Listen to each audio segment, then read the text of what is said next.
When the sun rose on May 4th, 2007, Praia da Luz was no longer just a quiet seaside town. It was the epicenter of a mystery. The night before, 3-year-old Madeleine McCann had vanished from her bed. As panic turned into investigation, witnesses stepped forward, names surfaced, and suspicion spread like wildfire. This is the story of the first suspects in one of the world's most haunting unsolved cases. By dawn, the Ocean Club was unrecognizable. Police cars lined the narrow streets. Journalists set up cameras outside the resort. Families on holiday whispered nervously by the pool, unsure if it was safe for their children to play. Inside apartment 5A, the atmosphere was suffocating. What should have been a sealed crime scene had already been compromised. Resort staff, friends, even well-meaning neighbors had come and gone trying to help. They left behind fingerprints, footprints, and confusion. For investigators, it was a nightmare. The McCanns sat in shock. Friends hovered close, replaying every detail of the night before.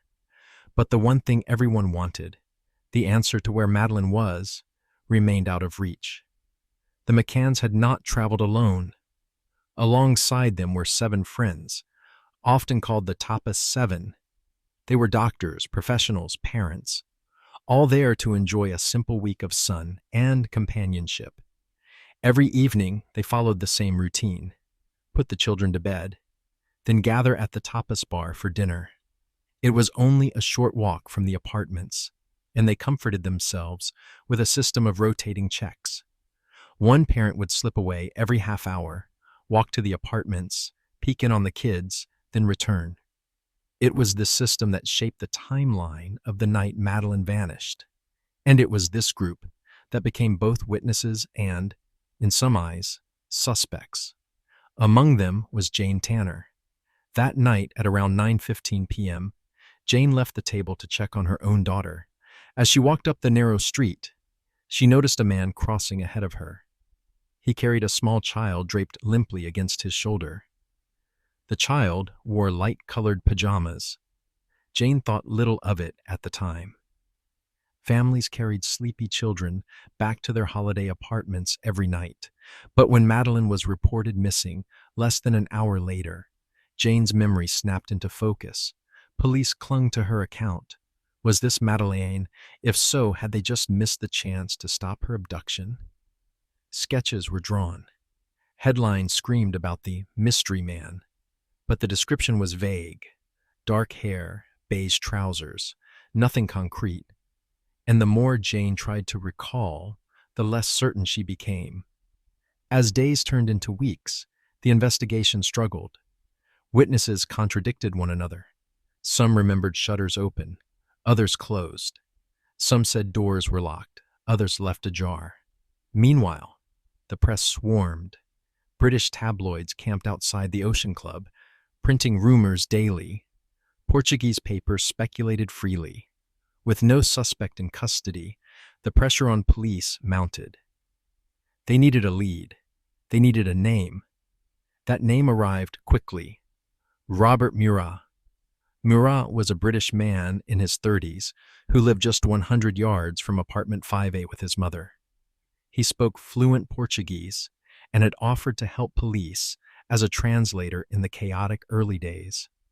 At first he was welcomed, but soon his enthusiasm made others uneasy. Some of the Tapas 7 claimed they saw Murat near the apartment the night Madeleine McCann disappeared. He insisted he was at home with his mother. Whispers spread. Was his helpfulness a cover? Did he know more than he let on? Police acted fast. They searched his home, dug up his garden, seized his computers. The media swarmed his life, portraying him as the prime suspect. Overnight, Murat's face was on front pages around the world. But the evidence wasn't there. Forensic tests found nothing linking him to Madeleine. Witness claims wavered under scrutiny. Murat was eventually cleared, but the damage to his reputation was irreversible. He would later sue newspapers for defamation and win. For investigators, the Murat episode was a cautionary tale. They had pinned hopes on a suspect who didn't fit. For the McCanns, it was agony, precious time lost while their daughter remained missing. And for the public, it was confusing. One day, the media painted Murat as guilty. The next, they dropped him entirely. Trust in the investigation began to erode. By summer's end, the case seemed no closer to resolution. Jane Tanner's sighting remained unconfirmed. Robert Murat had been cleared. Tips kept pouring in from Spain, from North Africa, even as far as Belgium. Each was investigated, and each dissolved into nothing.